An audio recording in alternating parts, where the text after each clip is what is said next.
Hello students, welcome to the online classes of Sardar Vallabhbhai Patel English Medium School Yaval. Myself Trupti Pankaj Pawar, and we are going to learn standard 5th subject English Bhartis unit number 4, chapter number 30, Be a Netizen. So childrens आज हम पढ़ेंगे standard 5th का subject English बाल भारती का chapter number 30 जिसका नाम है be a netizen. So childrens let's start. Have you seen or used a computer? आपने कभी कंप्यूटर को देखा और उसे यूज़ भी किया होगा, किया है. Computers have brought about many changes in the way we do things. तो कंप्यूटर जो होता है वो बहुत सी चीज़ों को चेंज कर सकता है. Many changes in the way we do things. ठीक. One of the most amazing features of the computer world is the internet और द नेट. तो कंप्यूटर का सबसे जो मोस्ट इम्पॉर्टेंट और अमेजिंग फीचर होता है, मतलब अमेजिंग पार्ट होता है, वो होता है उसका इंटरनेट. ठीक है. जो वर्ल्ड इज़ द इंटरनेट और द नेट, और उसे हम नेट भी कहते हैं. और network is a system of tubes, wires, road etcetera. तो नेटवर्क किसे बोलते हैं? जैसे कि एक सिस्टम होता है जिसमें ट्यूब्स, वायर्स और रोड जो एक एक दूसरे को क्या करते हैं, कनेक्ट करते हैं. तो ये सब चीज़ें क्या होती है, which are all connected to each other. तो एक दूसरे से कनेक्टेड होती है. जो वायर होती है, जब हम इलेक्ट्रिसिटी जो हमारे के यूज़ करने के लिए हम जब यूज़ करते हैं तो हम सब वायरों को क्या करते हैं, कनेक्ट करते हैं. तो वो एक प्रकार का नेटवर्क हो जाता है इलेक्ट्रिसिटी का. तो उसी प्रकार द इंटरनेट और the net is the network of computer. तो जो इंटरनेट है वो या नेट है वो क्या है, कंप्यूटर का नेटवर्क है. इट लिंक्स, जो कंप्यूटरों को जोड़ता है, it links thousand of computers और smaller networks of computers with one another. तो इसमें हज़ारों से ज़्यादा जो छोटे बड़े कंप्यूटर रहते हैं वो एक दूसरे से क्या होते हैं, जुड़े होते हैं.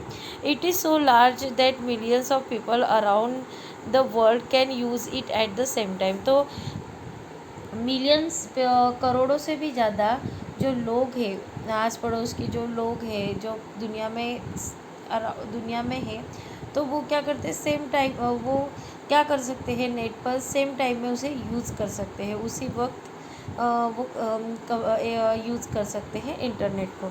The internet makes it possible for computer user to get or send information very quickly. तो इंटरनेट क्या बहुत सी चीज़ों को पॉसिबल करता है. उसमें से क्या है कि कंप्यूटर यूज़र जो होता है या कंप्यूटर जो यूज़ करता है वो अपनी इंफॉर्मेशन को बहुत जल्दी, वेरी क्विकली, जल्दी प्राप्त भी कर सकता है और किसी और को भेज भी सकता है.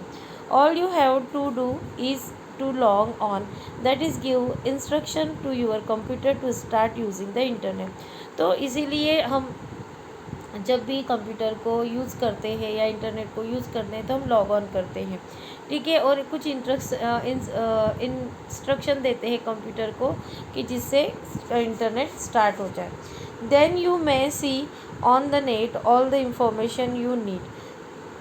तो आपको सभी जो इन्फॉर्मेशन होती है वो कंप्यूटर को देने की ज़रूरत होती है. The information may be in the form of text, pictures, moving image और even sound, speech of music. तो क्या होता है, जब आप कंप्यूटर को कुछ इंस्ट्रक्शन देते हो कि भाई मुझे ये किसी चीज़ के बारे में अगर आपको जानकारी, इन्फॉर्मेशन इकट्ठी करनी है या देखनी है, तो आप उनको कुछ कंप्यूटर को इंटरनेट पर इंस्ट्रक्शन देते हो. इंस्ट्रक्शन के बाद में कंप्यूटर जो होता है वो आपको वो सभी चीज़ें दिखाता है. तो वो जो इन्फॉर्मेशन है वो आपको टेक्स्ट में दिख सकती है, लिखी हुई दिख सकती है, पिक्चर्स में दिख सकती है, या मूविंग इमेज में, वीडियो जिसे कहते हैं उसमें दिख सकते हैं, साउंड हो सकता है किसी जैसे प्रकार के. अगर हम कोई फ्लावर है तो हमें उसको देखना है तो उसकी इमेज देख सकते हैं. उसी प्रकार किसी बर्ड का साउंड अगर हमको सुनना है तो हम इंटरनेट पे सुन सकते हैं. स्पीचेस और म्यूज़िक भी हम वहाँ पर भाषण और अलग अलग प्रकार के म्यूज़िक को भी हम सुन सकते हैं इंटरनेट पर सर्च करके. You can also send you're on information on the net. और उसी प्रकार आप आपकी इन्फॉर्मेशन भी, आपकी खुद की इन्फॉर्मेशन भी इन नेट पर डाल सकते हैं. Once you have gathered or given the information on the internet you can log off, that is give instruction to your computer to get disconnected from the net. अगर आपको कोई इन्फॉर्मेशन चाहिए तो आप इंटरनेट पे जाते हो, और अगर आप और given the information on the internet you can log of. तो अगर आप इंस्ट्रक्शन नहीं देते हो, इंटरनेट पे कनेक्ट नहीं करते, तो आप लॉग ऑफ होते हो। और give instruction to your computer to get disconnected for the net. और इसीलिए हम, और जब हमें हमारा यूज़ करना हो जाता है तो हम कंप्यूटर को कुछ इंस्ट्रक्शन देते हैं डिसकनेक्टेड होने के लिए। The internet is like an oceans of information. तो जो इंटरनेट होता है उसे इंफॉर्मेशन का एक समुद्र या महासागर कहा जाता है, कि उसमें बहुत सी इंफॉर्मेशन इकट्ठा होती है। You may wonder how one can find tiny bits of information in this oceans, but it is not at all difficult. तो आपने देखा ही होगा, या आपने कभी देखा ही होगा कि छोटी सी छोटी जो जानकारी या इन्फॉर्मेशन होती है वो कंप्यूटर में होती है, उससे हम प्राप्त कर सकते हैं। पर वो प्राप्त करना क्या डिफ़िकल्ट है? नहीं, तो वो कुछ भी डिफ़िकल्ट नहीं है इंटरनेट से हासिल करना। The information on the net is stored and made available in the systematic way on website. तो जो ये इन्फॉर्मेशन होती है वो कहाँ पर स्टोर होती है? एक सिस्टमेटिक वेबसाइट होती है, वहाँ पर वो इकट्ठा होती है। तो उस वेबसाइट उसे वेबसाइट कहते हैं। Website R placed on the net. और जो नेट पर उस वेबसाइट के प्लेस होती है, अब पता होता है कि ये वेबसाइट कहाँ के। Each website has its own address. तो ये वेबसाइट होता है, ये उसका खुद का एड्रेस होता है। Using this address you can visit a website, that is you can read और view the information store in. अगर आपको कोई इन्फॉर्मेशन चाहिए तो आप उस वेबसाइट पर जाकर उसको इन्फॉर्मेशन को रीड कर सकते हैं या देख सकते हैं, ये स्टोर कर सकते हैं इन्फॉर्मेशन को। The thousand of website on the net together from the world wide web. तो इसीलिए 1000 से ज़्यादा इंफॉर्मेशन जो होती जो वेबसाइट से वो आज इंटरनेट पे मौजूद है, इसलिए उसे वर्ल्ड वाइड वेब WWW कहा जाता है। ठीक है। There are special computer programs know as search engines which help you to find the different website on the world wide web। तो तो कुछ स्पेशल प्रोग्राम्स होते हैं जो सर्च करने के लिए हम वर्ल्ड वाइड पे जाते हैं। तो ये कुछ अलग अलग इंफॉर्मेशन के लिए अलग अलग आपकी जो वेबसाइट होती है। ठीक है। If you type the word of subject on which you want information, तो उसके लिए आपको टाइप करना पड़ता है कि आपको क्या सब्जेक्ट है या किसके बारे में आपको इंफॉर्मेशन चाहिए। The search engines show on your screen a list of website that have the information. तो जब आप वो टाइप करते हो तो वो आपकी जो इंफॉर्मेशन है वो क्या हो जाती है? सर्च हो जाती है, और वो आपको आपके कंप्यूटर स्क्रीन पर दिखती है। A list of website that have the information you can then go to the website. तो आप उस वेबसाइट पे उस वेबसाइट की लिस्ट पर जाकर इंफॉर्मेशन ले सकते हो, और you can then go to the website. तो इसके लिए आपको वेबसाइट पे जाना होता है। Looking at the various website is no as the browsing or surfing the net. तो आपने बहुत सारी जो अलग अलग प्रकार की वेबसाइट होगी वो आपने देखी होगी ब्राउजिंग पे। ठीक है।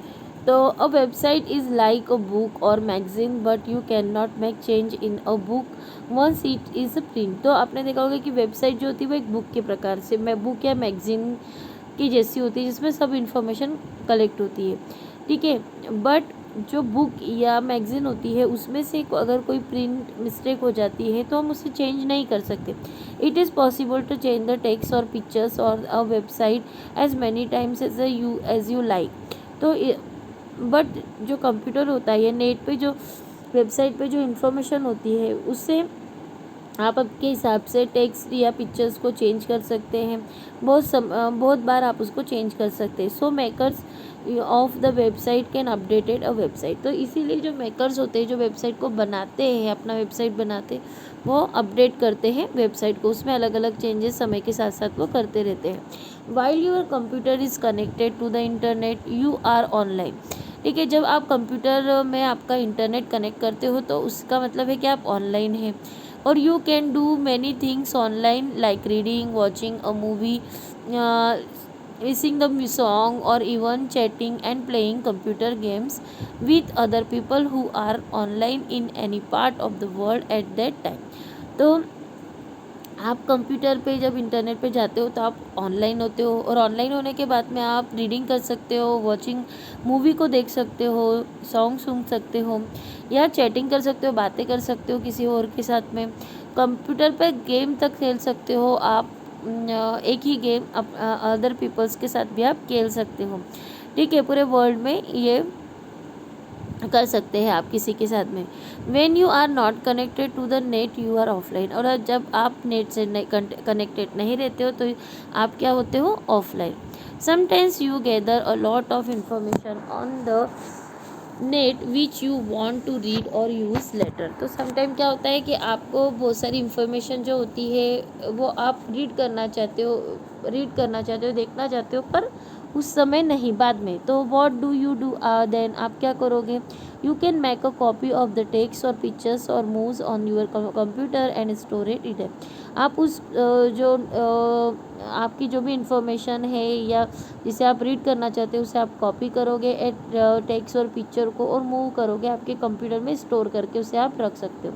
इन other words, you download the information on your computer and then use it any time you like. उसी प्रकार से आप इंटरनेट से एक इंफॉर्मेशन अगर स्टोर करके रखना चाहते हो तो आप उसे डाउनलोड करोगे और आपके कंप्यूटर में उसे स्टोर करके रखोगे, और बहुत समय उसे देख सकते हो, एनी टाइम आप उसको देख सकते हैं। ठीक है, to send information on the net you first need to get it ready on your computer in the way you want it on the net. तो अगर आपको किसी कंप्यूटर से या नेट से कोई इन्फॉर्मेशन चाहिए तो फर्स्ट आपको क्या करना चाहिए, वो उस कंप्यूटर को उस प्रकार से रेडी रखना होगा कि जो वो आपको इन्फॉर्मेशन दे सके। You need a website to display the information on the net. तो आपको उस वेबसाइट का पता भी होना चाहिए जिससे आपको इन्फॉर्मेशन लेनी है। You can also get your own personal address on the net. आप आपका खुद का पर्सनल एड्रेस भी डालकर आपका वेबसाइट बना सकते हो। You can receive message on the address and also send, और उसी एड्रेस पर आप क्या कर सकते हो, मैसेज सेंड भी कर सकते हो, मैसेज को रिसीव भी कर सकते हैं। This system of sending and receiving message और mail on computer is no as email और इलेक्ट्रॉनिक मेल। तो ऐसे सिस्टम को जिसमें आप मैसेजेस सेंड करते हो या मैसेजेस आप रिसीव कर सकते हो तो उसे क्या कहते हैं, ईमेल कहते हैं, इलेक्ट्रॉनिक मेल भी कहते हैं। ठीक है, जो आपके मैसेज को यहाँ से वहाँ सेंड करता है। An email address is short and unique. जो ईमेल एड्रेस होते हैं वो शॉर्ट होने चाहिए और यूनिक होने चाहिए, अलग होने चाहिए। नो टू ईमेल एड्रेस और द सेम। कभी भी दो ईमेल एड्रेस एक जैसे नहीं होते। With the address you get an account on the net. तो आप आपका एड्रेस कहाँ पर कर सकते हो, नेट पर अकाउंट खोल के कर सकते हो। Your account is like your own letter box on the net. तो आपका जो अकाउंट होता है वो आपके लेटर बॉक्स में जो आपके अकाउंट होता है, एड्रेस होता है, वहाँ पर आपके वो एक लेटर बॉक्स का काम करता है नेट पर। The only different is that you can use this letter box not only for receiving mail but also for sending it. तो ये जो लेटर बॉक्स होता है ये केवल आप उसका यूज़ केवल आप रिसीव मेल के लिए नहीं से कर सकते, केवल मैसेजेस इकट्ठा करने के लिए नहीं बल्कि मैसेज सेंड करने के लिए भी कर सकते हो। When you grow up you can get your own email account। जब आप बड़े हो जाते हो तो आपका ईमेल अकाउंट खोल सकते हो। अगर अभी आप बच्चे हो तो आप आपका अकाउंट नहीं खोल सकते। You can log this letter box by using a password. आप आपके लेटर बॉक्स को पासवर्ड के द्वारा लॉक भी कर सकते हो कि आपके अलावा कोई इसे और ना यूज़ कर सके। A password is a secret word और ग्रुप ऑफ लेटर्स एंड और नंबर्स। तो ये जो पासवर्ड होता है ये सीक्रेट वर्ड में होता है या ग्रुप में, सीक्रेट वर्ड्स या ग्रुप्स में होता है, लेटर्स में होता है, नंबर्स में होता है, किसी में भी हो सकता है। The computer will allow a person to use और see the account only when the person type the correct password. जो पर्सन होता है वो करेक्ट पासवर्ड डालेगा, वही उस कंप्यूटर के ईमेल को या कंप्यूटर के नेम को अकाउंट के द्वारा यूज़ कर सकता है, उसके अलावा कोई नहीं यूज़ कर सकता। People who live in a city are citizens. जो लोग सिटी का यूज़ करते हैं, सिटी में रहते हैं, उसे हम सिटीज़न कहते हैं। People who use the net are netizen. तो जो पीपल होते हैं या लोग होते हैं जो नेट को हमेशा यूज़ करते रहते हैं, उसे हम नेटिजन्स कहते हैं। Would you like to be a netizen, क्या आप नेटिजन बनना चाहेंगे? सो चिल्ड्रंस, आपका ये जो चैप्टर था, चैप्टर नंबर 30, ये यहाँ पर फिनिश होता है, be a netizen. So childrens, good bye, take care and thank you.